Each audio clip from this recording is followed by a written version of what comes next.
E aí, pessoal, tudo bem com vocês? Espero que sim. Na aula de hoje nós vamos falar sobre globalização, desigualdade e conflitos sociais. Ok? Vamos lá.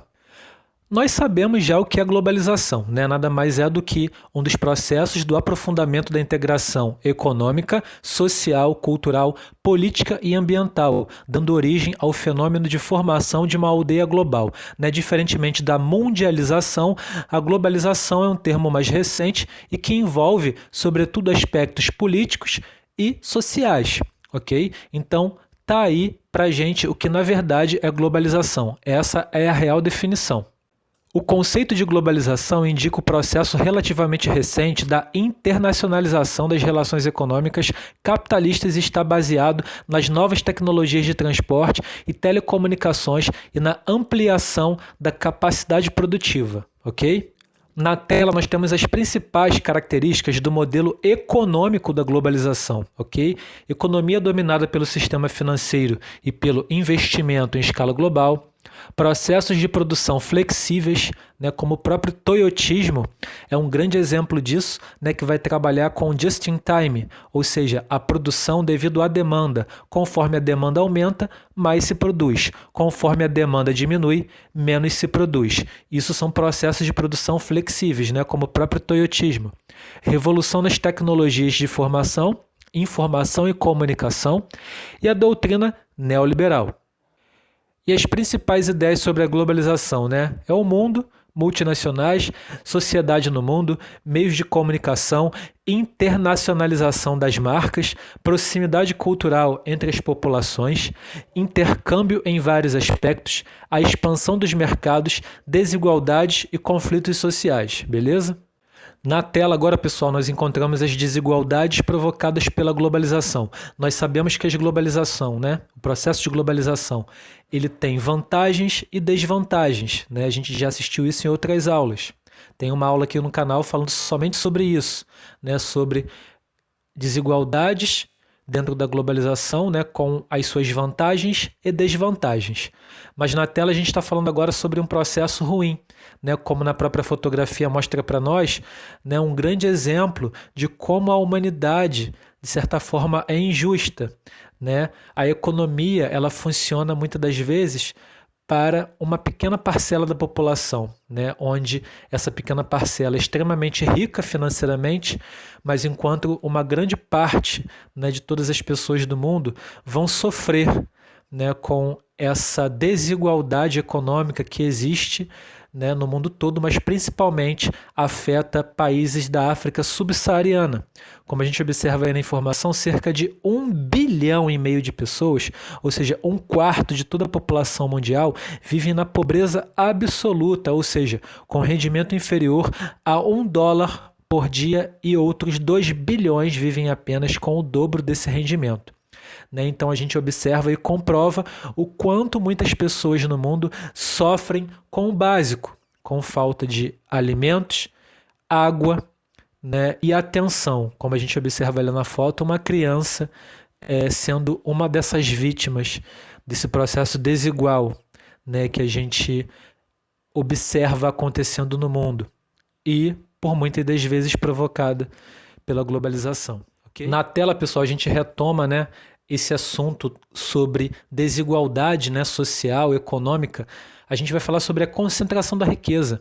Lembra que eu disse para vocês que uma pequena parcela da população é extremamente rica financeiramente, né, detém aí grandes poderes aquisitivos? A gente tem essa informação que as 200 pessoas mais ricas do mundo aumentaram para mais do que o dobro a sua riqueza entre 1994 e 1998. Os valores dos 3 mais ricos bilionários do mundo excedem a soma do produto interno bruto de todos os países menos desenvolvidos do mundo, onde vivem em torno de 600 milhões de pessoas.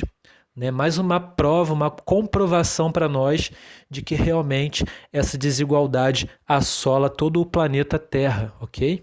Temos também aí na tela a demonstração da globalização no seu dia a dia. Podemos ver a globalização no nosso dia a dia naquilo que é importado e exportado. Né? Os carros são apenas montados no Brasil e suas peças produzidas na Europa. Né? Como várias outras marcas, como a gente observa aqui, ó, a Nestlé, Nike, Fiat, Coca-Cola, Toyota, General Motors, enfim, várias marcas aí que a gente encontra, né, pelo mundo afora. Porém, muitas das vezes a montagem é realizada no Brasil, mas as peças, né, a infraestrutura, ela é produzida em outro país, né? Isso só foi possível acontecer devido a esse processo de globalização, onde os países hoje estão interligados, né, de uma forma como nunca vista antes e que possibilita que essa produção possa desenvolver cada vez mais. Ok, pessoal? Na tela agora, pessoal, a gente observa dois sistemas políticos importantíssimos, né, para a gente continuar discutindo esse assunto. Aqui a gente observa o keynesianismo, né, que ele foi ganhar força após a crise de 1929. Para quem não lembra, essa crise foi uma das maiores crises econômicas de toda a história do mundo. Tá? Ela afetou principalmente a queda da Bolsa de Valores de Nova York. Né? Obviamente afetou a economia dos Estados Unidos da América do Norte, mas consequentemente a economia de todo o mundo. Tá? Além da Segunda Guerra Mundial, que foram períodos em que houve forte retração dos investimentos privados na economia. Okay? E o Estado, ou seja, o país, o governo, ele interfere na economia em momentos de crise. Né? E o aumento do gasto público, redução da carga tributária e taxa de juros e crescimento da oferta de crédito visaram estimular o consumo, né? E elevar os níveis de emprego. Ok? Então aqui o keynesianismo. Desse lado a gente vai observar o neoliberalismo, né? Um novo liberalismo. A gente observa que ele ganha força a partir da década de 1970, com as crises econômicas derivadas das oscilações no preço do petróleo, ou seja, do preço do barril de petróleo. A gente sabe que nessa época, né, houve uma grande alta no preço desse petróleo. Isso vai impactar a economia nacional, ou seja, a economia brasileira, principalmente nos anos de 1973 e 1979. Né? Ou seja, em 1973, o Brasil ele recebe o primeiro choque do petróleo. Né? Isso vai abalar a economia brasileira nesse ano. Posteriormente, em 1979, mais um choque, né, na crise econômica do Brasil em 1979. Tudo por conta da alta do preço dos barris de petróleo. E no finalzinho da década de 70, né, ou seja, em 1979, recebendo mais um choque, isso impacta absurdamente a economia brasileira e faz com que o Brasil, infelizmente, entre na década de 1980, né, considerada uma década economicamente perdida para o Brasil. Ok? E o Estado, ou seja, o governo, ele não interfere na economia, uma vez que os agentes econômicos, né, e não políticos têm melhores condições de a regular, ou seja, de regular essa economia, ok?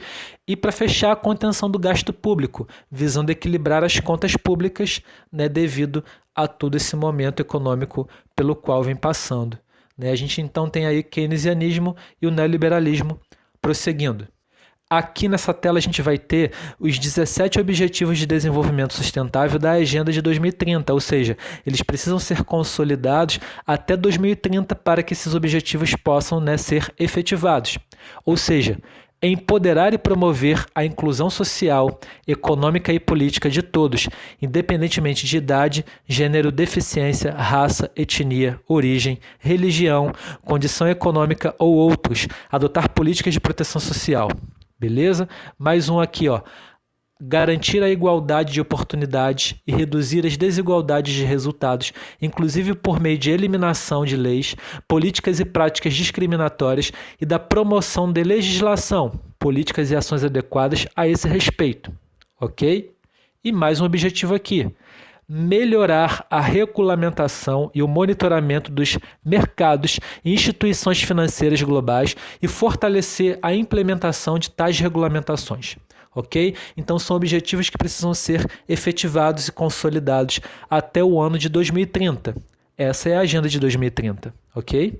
E para fechar, eu não poderia falar sobre Friday for Future, ou seja, movimentos de contestação aos efeitos da globalização, né, que são as sextas-feiras pelo futuro, né, Fridays for Future. O aumento das desigualdades e demais problemas desencadeados pelos processos de expansão do capitalismo e da globalização geraram em todo o mundo uma série de movimentos sociais anti-globalização. Tá? Esses movimentos foram formados por diferentes organizadores da sociedade civil, como sindicatos, movimentos de defesa ambiental e organizações não governamentais, né? As ONGs, organizações não governamentais. Tá? E esses movimentos não heterogêneos, mas há um predomínio de jovens e suas composições, né? Ou seja, são uma série de reivindicações. Tá? E uma dessas reivindicações, né, é de uma sociedade mais justa, uma política social mais igualitária, que reduza as disparidades sociais entre as classes, e uma política econômica mais sustentável, que preserve o meio ambiente e a vida dos povos tradicionais. Okay? Então, esses jovens eles tiram sextas-feiras, né, no qual estudantes do mundo todo paralisam suas atividades acadêmicas para ir para as ruas e reivindicar, né, por melhores condições devido aí essa polêmica, né, que é esse movimento anti-globalização, ou seja, eles querem que o meio ambiente tão precioso seja preservado. E não vai ser uma globalização, né, com uma gestão irresponsável, né, vai destruir o nosso planeta ou a forma onde as coisas naturalmente precisam acontecer. Ok, pessoal? Espero que vocês tenham entendido, que vocês tenham gostado dessa aula. Dá um like aí no vídeo, por favor. A gente se encontra numa próxima. Um abraço para vocês. Até lá!